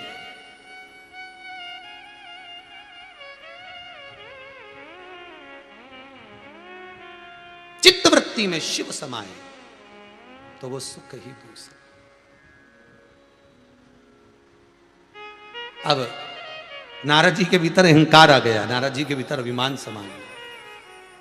अब उन्होंने जाते से कहा हर हर महादेव, जैसे ही हर हर महादेव बोले शंकर जी के नेत्र खुल गए। शिव जी के नेत्र ऐसे खुलते नहीं है, पर हर हर महादेव बोलता है ना कोई व्यक्ति तो नेत्र खुल जाते हैं। आप ओम नमः शिवाय जप रहे हो तो शंकर जी भी तुम्हारे साथ में आंख बंद करके जपते रहेंगे। तुमने जपना चालू करा तो शिव तुम्हारे साथ जपेगा, पर तुमने जैसे ही मंदिर में पहुंचते से कह दिया हर हर महादेव, शंकर भगवान के नेत्र खुल जाएंगे। उसका कारण क्या था? गंगा जिस समय भगवान शंकर की आराधना कर रही थी, गंगा मैया जिस समय शिव की तप साधना में डूबी हुई थी और भगवान शंकर को पति बनाना चाहती थी, पर गंगा शिव को पति नहीं बना सकी, पार्वती शिव के पति हुए। तब गंगा ने वर मांगा था कि मुझे एक वर दे दो। क्या वर? गंगा कहती है संसार में ऐसे कई लोग होंगे जो गंगा नहाने भी नहीं आएंगे। संसार में ऐसे कई लोग होंगे जो गंगा नहाने नहीं आएंगे। शिव मांस और हड्डी ये दोनों एक साथ गंगा में आ जाए तो समझ लेना पूर्वजों की कृपा है। क्या क्या चीज? जम के बोलिए जरा। मांस और हड्डी ये दोनों एक साथ अगर गंगा में आ जाए तो समझ लेना शंकर की कृपा है, पूर्वजों की कृपा है। नहीं तो दुनिया के लोगों की तो केवल हड्डी हड्डी आती है, मांस तो घर ही रह जाता है, जल के राख, केवल हड्डी आती है। अगर कभी आप गंगा नहाए हो शरीर से जीते जी तो बड़े प्रसन्न हो ना, बाबा ने बड़ी कृपा करी कि गंगा नहा ली हो, बड़ी कृपा करी है भोलेनाथ जी ने गंगा नहा ली है, बड़ा दयालु है भोलेनाथ, बड़ा कृपा। गंगा ने वर मांगा। क्या वर मांगा गंगा ने? गंगा ने एक वर मांगा, मुझे एक वर ऐसा दे दो कि व्यक्ति कहीं पर भी रहे और एक बार हर हर गंगे कह दे, हर हर महादेव कह दे, तो ही उसे गंगा के स्नान का पुण्य मिल जाए और मेरे भोलेनाथ का उसको दर्शन नेत्र खोल कर हो जाए। केवल नेत्र खोल कर। शिव के नेत्र हमेशा बंद रहते हैं, कभी कभी खुलते हैं, कभी कभी खुलते हैं, पर हर हर महादेव जब कहा जाता है शंकर को लगता है कि मेरी गंगा मेरे सामने आ गई, मुझसे वर मांगने के लिए। शिव नेत्र खोलकर आपको भी वर प्रदान कर देते हैं। वो ओघड़दानी वो शिव है, वो शंकर है।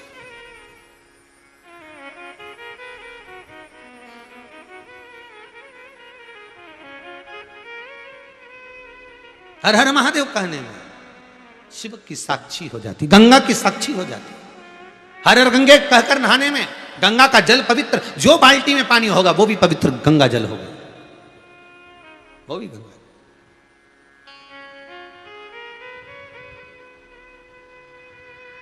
महाराज देव ऋषि नारद ने जैसे हर हर महादेव कहा, हर हर महादेव जैसे बोला, शिव जी के नेत्र खुल गए। क्योंकि हर हर महादेव संबोधन ही ऐसा है। आप संबोधन करो, किसी मंदिर में जाना, लोग ओम नमः शिवाय जप रहे हो, कोई अनुष्ठान कर रहा हो, कोई पूजन कर रहा हो, और तुम मंदिर में जाते से घंटी भी मत बजाना, तुम तो बजाना ही मत ही, बस एक बार जम के दोनों हाथ उठाकर बोल देना हर हर महादेव। जितने जाप में लगे होंगे नहीं आंख बंद करके भी, वो भी एक आंख खोल के देख लें कौन आई है।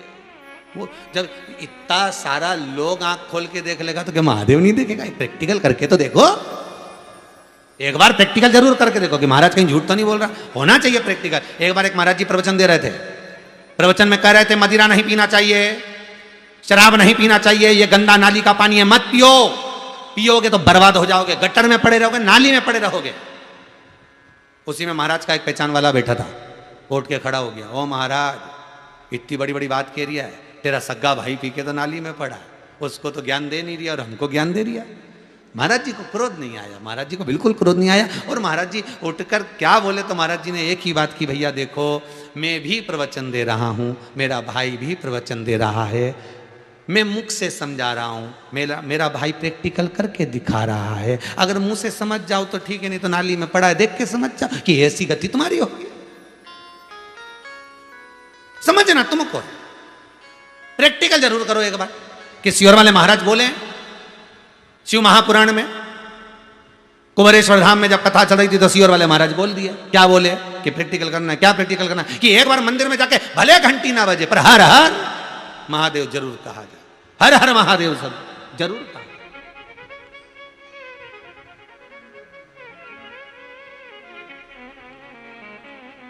सबका ध्यान।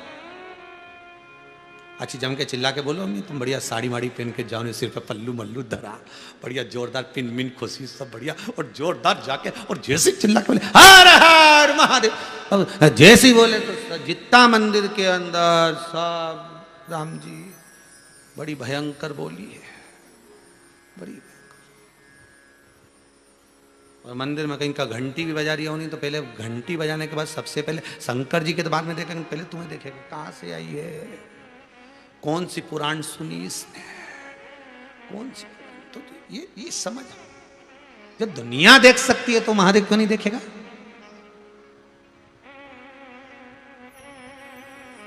क्यों नहीं देखेगा?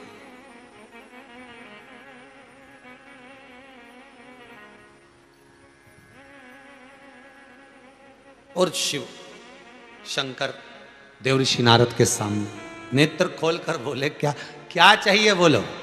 देखिए संबोधन, गरुण घंटी क्यों बजाई जाती है, मंदिर में घंटी क्यों बजाई जाती है, घंटाल क्यों बजाया जाता है, ताली क्यों बजाई जाती है मंदिर के अंदर, कारण क्या है? शंकर के मंदिर में घंटी क्यों बजाई जाती है, शंकर के मंदिर में उस घंटी को क्यों बजाया जाता है, ताली का नाद क्यों करा जाता है, शिव मंदिर में किस लिए करा जाता है? तो लिंग पुराण कहती है कि मंदिर के अंदर या घर के अंदर आप गरुण घंटी जब बजाते हो, घंटी का नाद जब करते हो, तो शिव महापुराण की कथा और लिंग पुराण की कथा, विष्णु पुराण की कथा कहती है मात्र घंटी का नाद कर देने से जितने भूमि पर तीर्थ हैं, जितने साधक साधना कर रहे होते हैं, जितने तपी तप कर रहे होते हैं, जितनी पवित्र नारी स्त्री पतिव्रता धर्म का पालन कर रही होती है, जितने दान पुण्य स्मरण हो रहे होते हैं, उस समय पर जिस समय तुमने घंटी बजाई है उस पल वो सारे पुण्य घंटी का नाद करते से तुम्हारे खाते में आ जाते हैं, मात्र घंटी का नाद कर देना। शंकर जी के मंदिर में जाकर ताली का नाद किया जाता है। ताली का नाद शिव मंदिर में क्यों बजाई जाती है? उसका कारण उस मंदिर में जितने बैठे होंगे, जो भजन कर रहा, तप कर रहा, साधना कर रहा, अभिषेक कर रहा, पूजन कर रहा, 3 बार ताली बजाने से उनका सारा का पुण्य हमारे खाते में 1 सेकंड में आ गया। और हमें लगता है हम शंकर को रिझा रहे हैं, शंकर को रिझाया, शिव ने तुरंत दे दिया। घर में गरुण घंटी का नाद करना, इसलिए बच्चों को खेलने के लिए घंटी नहीं दी जाती। गरुण घंटी कोई खेलने के लिए नहीं देता, खिलौने दे देंगे, दूसरा सामान दे देंगे, पर गरुण घंटी नहीं देंगे। क्यों नहीं देते? क्योंकि गरुण घंटी का जब नाद करा जाता है तो सबका पुण्य हमारे खाते में आ जाता है। कोई साधारण घंटी बजाना पूजन के समय पर, स्मरण के समय पर, भजन के, इसलिए घंटी भी हर कभी नहीं बजाई जाती, समय समय पर। और आपसे भी निवेदन है, मंदिर में भी जाओ ना तो घंटी का नाद करो तो बड़े प्रेम से करो। ऐसा नहीं कि तुम लेट बजाए जाओ बजाए जाओ बजाए जाओ, ऐसा ही नहीं कि लटकी है तो बजाए जाओ। क्या मतलब? वो घंटी को बजाने के लिए आएगी? नहीं, उसका एक समय, उसका एक संबोधन, उसका एक आनंद। कई मंदिरों में मंदिर का पट बंद हो जाता है, दरवाजा बंद हो जाता है, तो भी लोग घंटी बजा देते हैं। दोष, दोष। भगवान अगर मंदिर में सो रहे हैं, लिखा हुआ है मंदिर के खुलने का समय इतनी बजे से इतनी बजे तक, मंदिर बंद है तो घंटी नहीं बजना चाहिए। जिस जगह पर ब्राह्मण विद्वान हैं, साधक हैं, संत हैं, साधु हैं, मंदिर अगर बंद होता है तो उसके साथ में घंटी के नीचे के भाग को रस्सी से ऊपर बांध दिया जाता है जिससे बजे ना। क्यों? कहते हैं अगर भगवान अगर विश्राम कर रहे हैं, सो रहे हैं, निंद्रावश्य है या पट बंद है, उस समय पट बंद का समय है और घंटी का अगर नाद हो जाए तो कहते हैं 11 ब्राह्मण के भूखे रहने का दोष लग जाता है जीव को, मात्र घंटी बजा देने पर, अगर भगवान विश्राम कर रहे। भगवान विश्राम अवस्था में है, पट बंद है, दरवाजा बंद है और लिखा हुआ है समय, मंदिर खुलने का समय 11 बजे से इतनी बजे तक, मंदिर बंद होने का समय इतनी बजे से इतनी बजे तक, और उस बीच में तुमने तो देख लिया कि पट बंद है, तुम तो आ गए, तुमने तो मन में सोचा हम तो इंदौर से आए, हम तो भोपाल से आए, हम तो वहां से आए, हम तो वहां से आए, और भगवान का मंदिर बंद है तो क्या हुआ, हम तो घंटी तो बजाएंगे, तो बजा ले जा। 11 ब्राह्मण भूखे रहने का दोष तुम्हारे खाते में आ गया।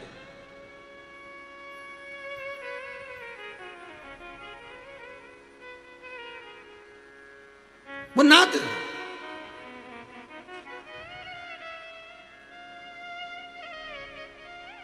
पुकारने का समय होता है, भगवान को पाने का एक समय, एक घड़ी, एक पल, एक क्षण होता है। देव ऋषि नारद के मन में वो अभिमान जो था वो सामने प्रस्तुत हो गया। हर हर महादेव कहा देव ऋषि नारद ने, वो कहीं कहीं भगवान की कृपा होती है, कहीं परमात्मा की दया होती है, तब जाकर हर हर महादेव का संबोधन हमारे मुख से निकल पाता। फिर कहूंगा 84 लाख योनियां काटने के बाद मनुष्य की देह मिलती है, और मनुष्य की देह मिलने के बाद भी अगर आप शंकर के भगत हो गए, शंकर के उपासक हो गए, शिव के हो गए, तो फिर कोई जन्म नहीं मिलता, क्योंकि मृत्यु लोक का देव है देव अधिदेव महादेव, मृत्यु लोक का देव है। और उस मृत्यु लोक के देव ने आपको अगर गले लगा लिया तो फिर कहां जाना है? इसके सिवा कहां जाना है? फिर यही, फिर हमें हमें हमें कहीं नहीं जाना, हमें शंकर के सिवा किसी और जगह नहीं, शिव की ही आराधना।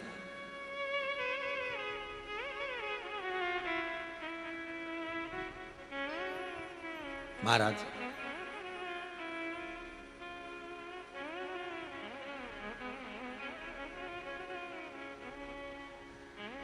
शंकर की कथा भी,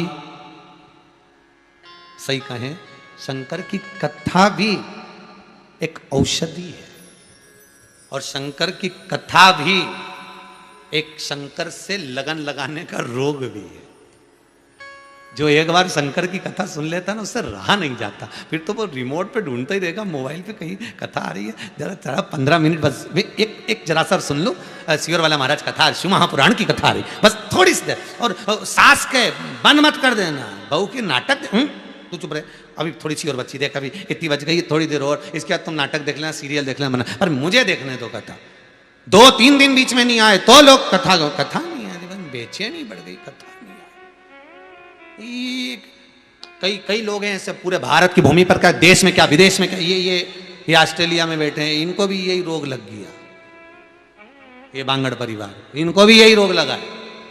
बस वो कथा वहां ऑस्ट्रेलिया में लेकर सुन लिए, चित्त में आ गई, फोन करा, गुरुजी से बोलो ऑस्ट्रेलिया कथा करने आए, हमने कहा आशीष कोरोना चल रहा है, रेंदे दादा भाई ऑनलाइन करा दो, आओ साहब कथा, ये रोग है।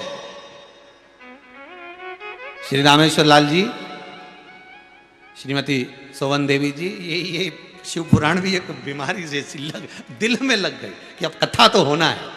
और एक नहीं, आप सबसे निवेदन है, भगवान भोलेनाथ से प्रार्थना करना, कुबेर भंडारी से प्रार्थना करना, कुबेरेश्वर महादेव से प्रार्थना करना, महाकाल विश्वनाथ से प्रार्थना करना कि हे शंभु, हम आपकी शिव महापुराण की कथा सुन रहे हैं, ऐसी कृपा करना, इतना धन हमको देना, इतना वैभव हमको देना, ऐसा धन देना कि गलत जगह पर न लगे, धन ऐसा देना कि एक बार शिव महापुराण की कथा करवा सके, ऐसी संपदा हमको दे दे, हम भी करवाएं और अपने जीवन को सार्थक करें, हम भी अपने पूर्वजों को पार लगा दें, ऐसी कृपा बस एक बार कर दे, ऐसी कृपा कर,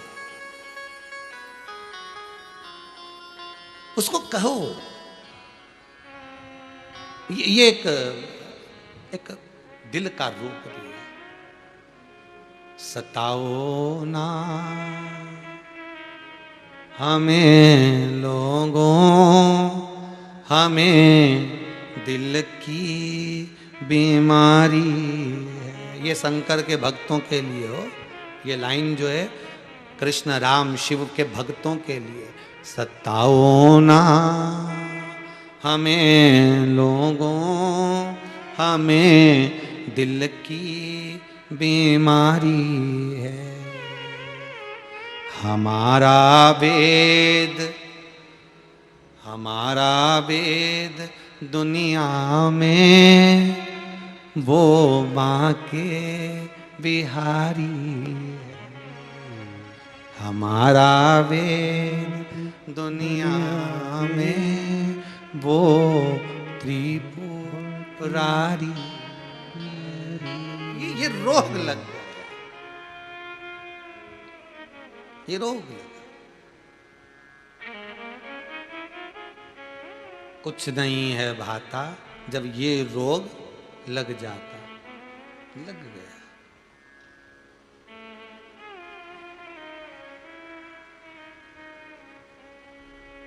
फिर कुछ नहीं, फिर कुछ सुहाता नहीं,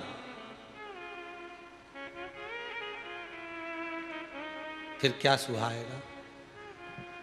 बस एक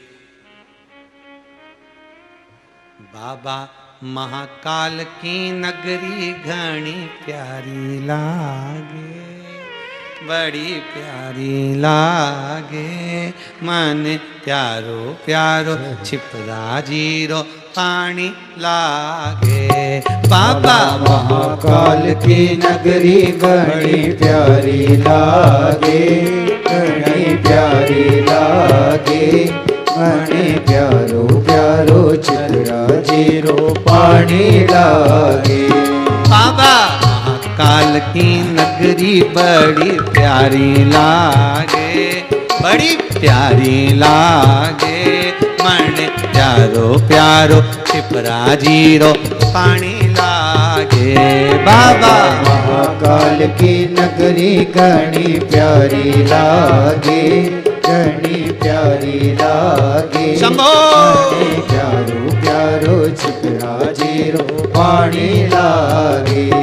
मने प्यारो प्यारो छिपरा जीरो पानी लागे। मने प्यारो प्यारो छिपरा जीरो पानी लागे। मने प्यारो प्यारो छिपरा जीरो पानी लागे। मने प्यारो प्यारो छिपरा जीरो पानी लागे। बाबा महाकाल की नगरी बड़ी प्यारी लागे, बड़ी प्यारी लागे, मने प्यारो प्यारो छिपरा जीरो पानी लागे। बाबा महाकाल की नगरी घनी प्यारी लागे, घनी प्यारी लागे, शंभो मने प्यारो प्यारो छिपरा जीरो पानी लागे।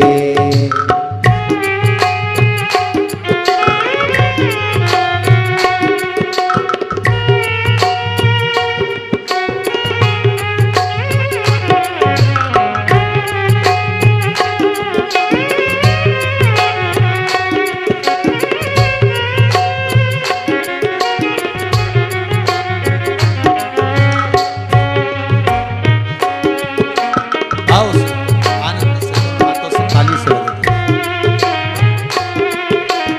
हर शब्द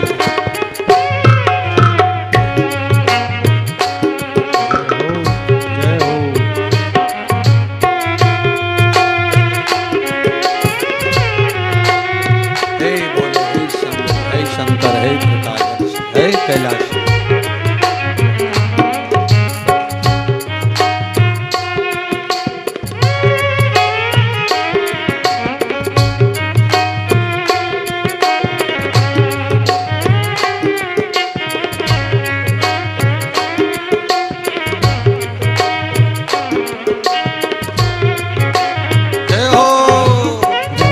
घाट पे नैने देखो राम मंदिर अति सुंदर।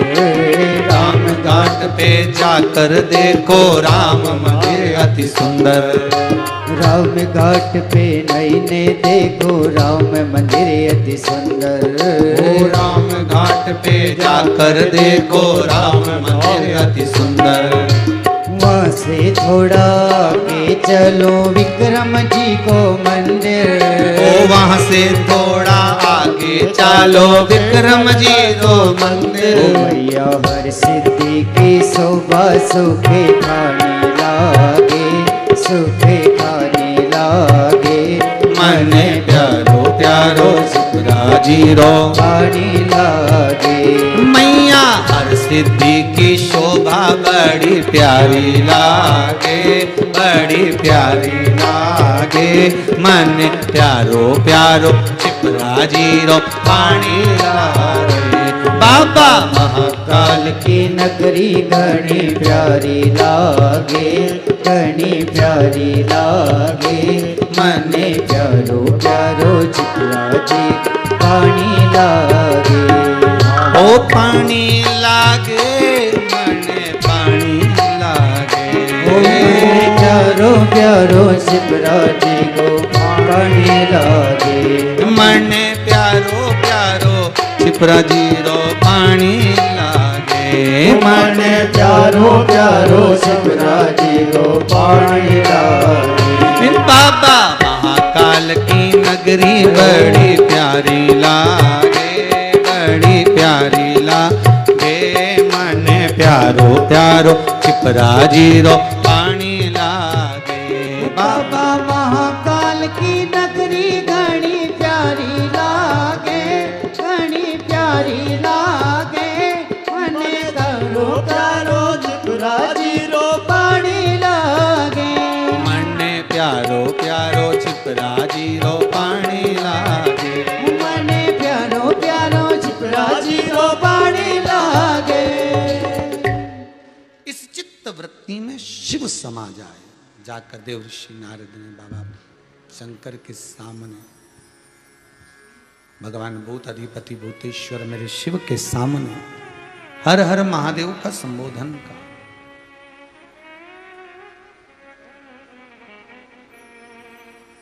शंकर जी ने पूछा कैसे आना हुआ बताइए, क्यों आयो? बस भगवान शिव के सामने नारद जी बोले, जिस कामदेव को आप नहीं जीत पाए उसको मैंने जीता है। हो शिव जी बोले, आप देव ऋषि नारद हो, आप नहीं जीतोगे तो कौन जीतेगा? संत साधु सन्यासी तपस्वी साधक उपासक यदि तप साधना के बल पर नहीं जीतेंगे तो कौन जीतेगा?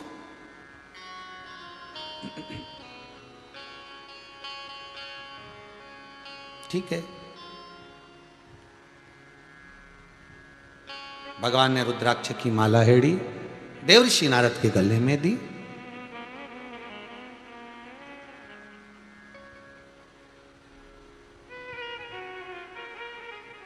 रुद्राक्ष की माला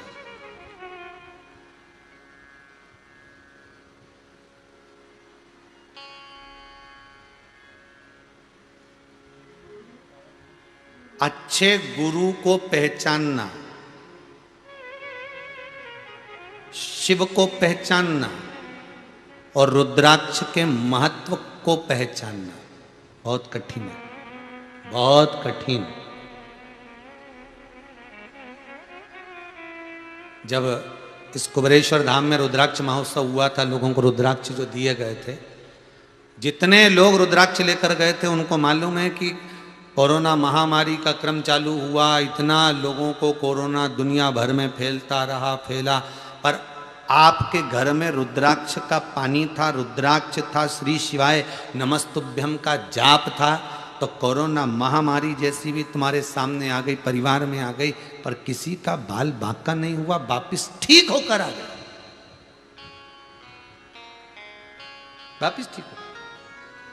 और कभी योग लगे ना तो ये रुद्राक्षोत्सव ये चितावलिया हेमा में हुआ था, इसके पास में कम से कम 52 गांव लगे हैं, थोड़े दूर दूर पे, भले जंगल एरिया, पर किसी एरिया में जाकर पूछ लेना कि हाँ यहाँ कोरोना महामारी का कोई प्रकोप पड़ा क्या, किसी को बीमारी हुई क्या, क्योंकि बाबा की भक्ति में ऐसे डूब चुके थे, ऐसी भक्ति में रम गए थे कि बीमारी अगर सामने आ भी गई ना तो बाल बांका नहीं, कोई मरा नहीं, प्राण नहीं छूटे।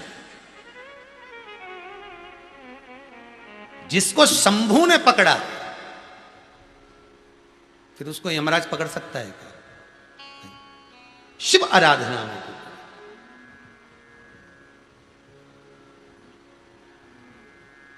शंकर की आराधना और रुद्राक्ष शिव और गुरु, गुरु सतगुरु, इनको पहचानना बड़ा कठिन है।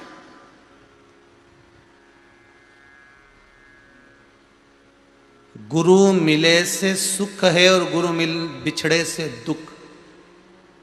असली गुरु अगर जीवन में मिल जाता है तो जिंदगी संवर जाती है, सुखमय हो जाती है, आनंदमय हो जाती है, और गुरु अगर बिछड़ जाता है तो जिंदगी नरक हो जाती है।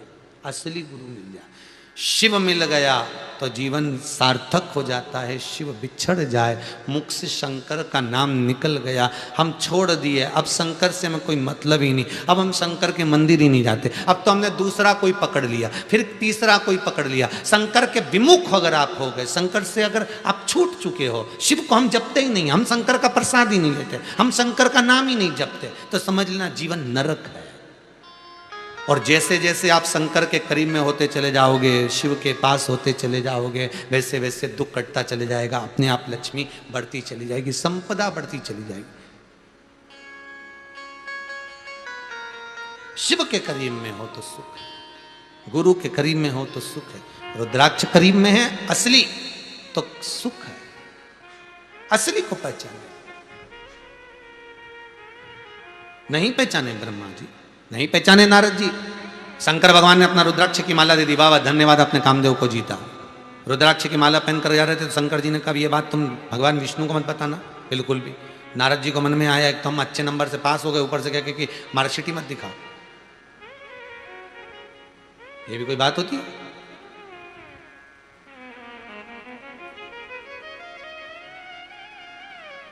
डिग्री, जिस क्लास में तुम पढ़े हो उस क्लास की डिग्री, उस क्लास की मार्कशीट,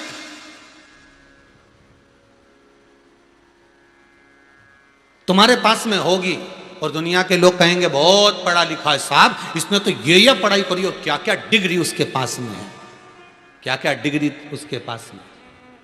पर परमात्मा को ना तो तुम्हारी डिग्री से मतलब है, परमात्मा को ना तुम्हारी वो मार्कशीट से मतलब है।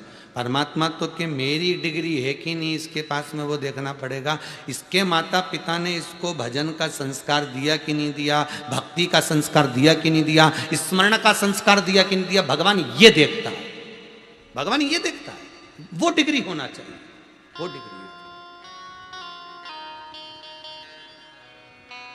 अरे भजन भोले बाबा का करते रहोगे तो संसार सागर से तरते रहो।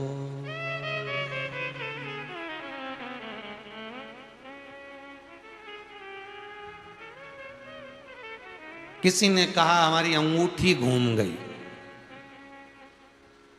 कहां गई? तो एक संत से पूछा हमारी अंगूठी घूम गई, कहां गई? तो संत बोले सोने में है। काय में है? तो सामने वाला व्यक्ति ने माथा खुजा के बोला सोने में ही तो थी। तो क्या बस अंगूठी घूम गई? तो संत बोले सोने में है, तो सोने में ही तो थी, तो बस जिसमें थी उसी में चली गई, जिसमें थी उसी। संसार भी जिसमें है उसी में समाना है, उसी में। चाहे सृष्टि को जिस प्रभु ने वही सृष्टि चला रहे हैं। वही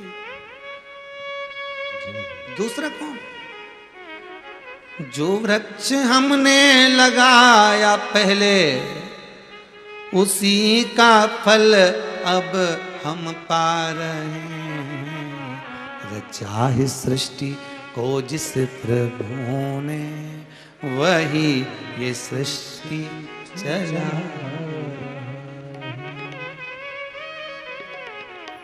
इसी धरा से शरीर पाया, इसी धरा में फिर सब समाया। हे सत्य नियम यही धरा का, हे सत्य नियम यही धरा का। एक आ रहे हैं एक जा रहे हैं। रचा है सृष्टि को जिस प्रभु ने वही ये सृष्टि चला रहा है। रचा है सृष्टि को जिस प्रभु ने वही सृष्टि चला रहा है।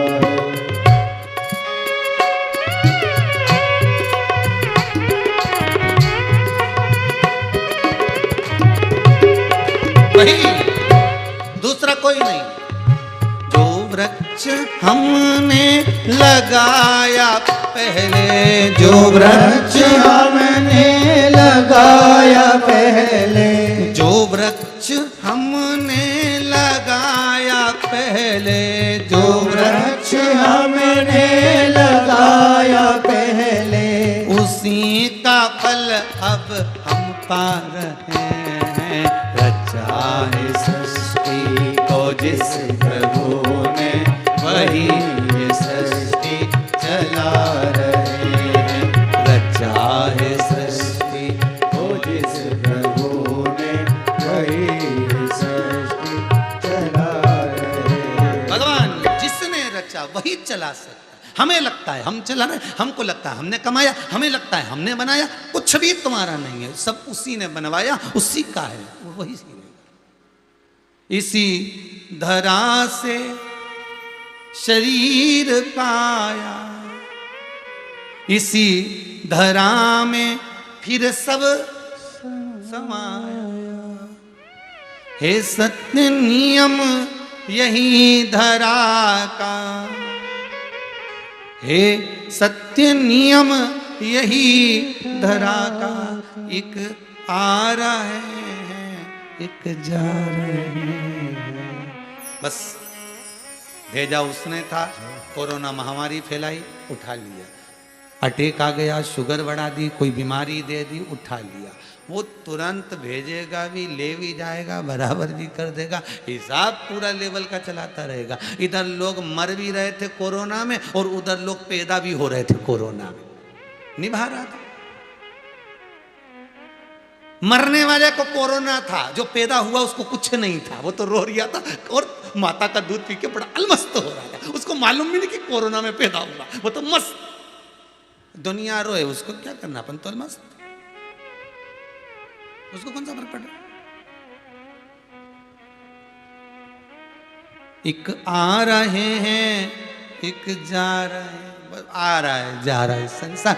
देवर्षि नारद के भीतर से अहंकार था, माला फेंक दी रुद्राक्ष की। रुद्राक्ष का यदि अपमान करे तो फिर जीवन सार्थक नहीं हो सकता। शंकर का अपमान करने वाला कभी सुखी नहीं रह सकता। नारद जी ने, देवर्षि नारद ने जाकर भगवान विष्णु से कहा, भगवान विष्णु ने उसका बंदर का मुख बनवा दिया, क्योंकि शिव की निंदा करने वाला, सुनने वाला दोनों बानर की योनि पाता है, दोनों पशु की योनि पाता है। समय आया, जो सती मैया जलकर भस्म हुई थी वही हिमालय राज के यहाँ प्रगति, उड़नी के साथ में शंकर भगवान का मंगल विवाह पार्वती के साथ हुआ, वही पार्वती।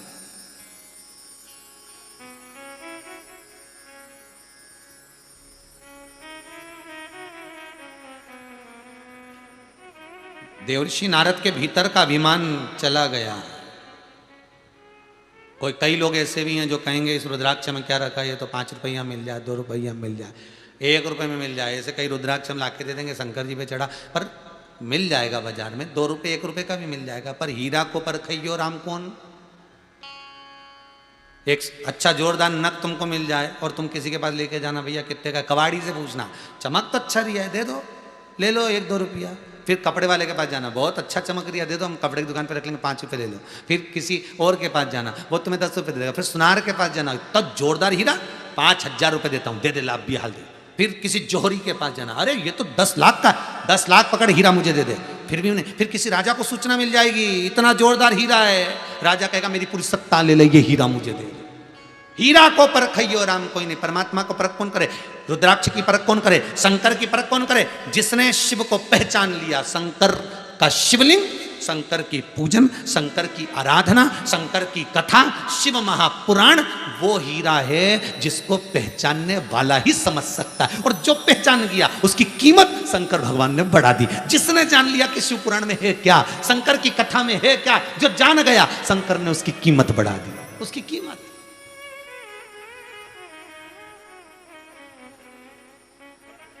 इसलिए बार बार आपसे कहते हैं अपने अड़ोसी पड़ोसी धड़ों से, अड़ोसी पड़ोसी पीछे वाले धड़ों से, इधर वाली अड़ोसन, इधर वाली पड़ोसन, पीछे वाली धड़ोसन, सबको खबर कर दो। 2 बजे से 5 बजे तक कथा थी शिव, पर आज 2 बजे से 5 बजे तक रहेगी। कल की जो कथा रहेगी वो 1 बजे से 4 बजे तक रहेगी, ठीक है, केवल 1 दिन की कथा, कल की 1 से 4।